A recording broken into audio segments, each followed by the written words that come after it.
Dapatkah Beijing menyelamatkan pasar saham China? Di tengah anjloknya pasar saham yang mengkhawatirkan, langkah-langkah apa yang akan diambil Beijing, dan apakah langkah-langkah tersebut dapat berhasil? Dalam artikel, akankah PKC menyelamatkan pasar saham China, yang diterbitkan pada tanggal 5 Februari Milton Ezrati, kepala ekonom di Vested, sebuah perusahaan komunikasi yang berbasis di New York, menyelidiki pertanyaan-pertanyaan ini. Menurut Ezrati, berita terbaru dari China sekali lagi menunjukkan betapa terbatasnya wawasan ekonomi dan keuangan yang dimiliki oleh para pemimpin komunis di negara ini.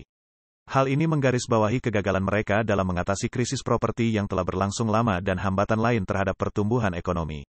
Baru-baru ini, mereka telah berupaya untuk meningkatkan pasar saham dengan mewajibkan badan usaha milik negara untuk memulangkan dana luar negeri untuk investasi saham, dengan rumor yang menyatakan adanya suntikan dana sebesar 2 triliun yuan, 280 miliar US dollar. Ezrati berpendapat bahwa tanpa mengatasi permasalahan ekonomi yang mendasarinya, strategi ini pasti akan gagal. Penurunan indeks saham Shanghai sebesar lebih dari 21% dari Februari tahun 2021 hingga Januari ini mencerminkan pesimisme investor yang mendalam, ditandai dengan turunnya rasio harga pendapatan ke rata-rata 10,4, jauh di bawah rata-rata 10 tahun sebesar 12,5. Meskipun rumor pengeluaran Beijing untuk sementara waktu mendorong pasar, tren keseluruhannya tetap negatif. Pasar saham China telah berkinerja buruk selama beberapa waktu. Antara Februari tahun 2021 dan Januari ini, indeks saham Shanghai turun lebih dari 21%. Valuasi pun turun. Rasio harga pendapatan, indikator mapan kepercayaan investor terhadap keuntungan di masa depan, telah turun rata-rata menjadi 10,4 kali pendapatan saat ini, jauh di bawah rata-rata 12,5 kali selama 10 tahun terakhir. Rumor tentang program belanja besar-besaran Beijing memang mendorong beberapa aksi beli spekulatif yang mendorong indeks naik hampir 5% hanya dalam 3 hari. Namun saham-saham masih sangat tertekan dibandingkan dengan kondisi beberapa tahun yang lalu.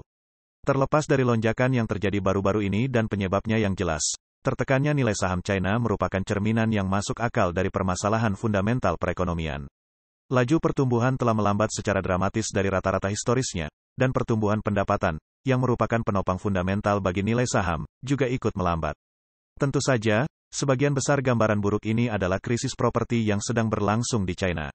Keputusan Beijing sekitar 3 tahun yang lalu untuk menghapus dukungan aktif untuk bangunan perumahan secara tiba-tiba memperparah masalah dengan secara efektif memastikan kegagalan perusahaan-perusahaan pengembang besar.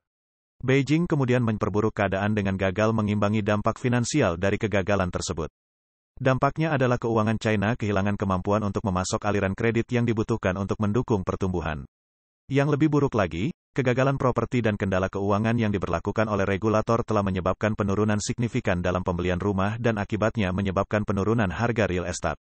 Bukan hanya itu, penurunan nilai real estate telah sangat mengurangi kekayaan bersih rumah tangga sehingga konsumen China mengurangi pengeluaran mereka. Pada saat yang sama, ekspor China terpuruk karena pembeli asing berupaya mendiversifikasi rantai pasokan, dan pemerintah asing semakin menunjukkan permusuhan terhadap perdagangan China, terutama di Washington, Brussels, dan Tokyo. Jika ini belum cukup, obsesi Beijing yang semakin besar terhadap keamanan telah memperlambat aliran investasi asing ke China dan membatasi pertumbuhan investasi di kalangan perusahaan swasta dalam negeri.